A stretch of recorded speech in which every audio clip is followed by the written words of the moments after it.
मुल्तान शहर में ज़िला इंतजामिया का तजावुज़ात के खिलाफ क्रैकडाउन जारी है। मुख्तलिफ इलाकों में नाजायज़ तामीरात को गिरा दिया गया। मुल्तान में चौक शाह अब्बास और सूरज कंड रोड पर तजावुज़ात के खिलाफ operation assistant commissioner city Abdul समी की मौजूदगी में किया गया। भारी मशीनरी से नाजायज़ तामीरात को मिसमार करके सामान कब्जे में लिया गया। क्रेन और ट्रैक्टर्स के जरिए दुकानों के शेड्स और थड़े तोड़कर रास्ते कुशादा किए गए।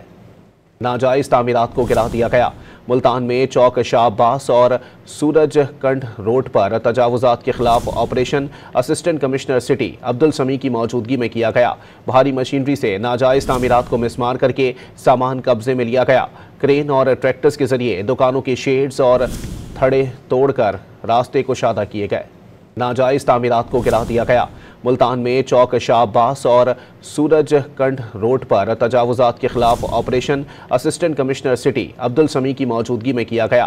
भारी मशीनरी से नाजायज़ तामीरात को मिसमार करके सामान कब्जे में लिया गया। क्रेन और ट्रैक्टर्स के जरिए दुकानों के शेड्स और थड़े तोड़कर रास्ते कुशादा किए गए।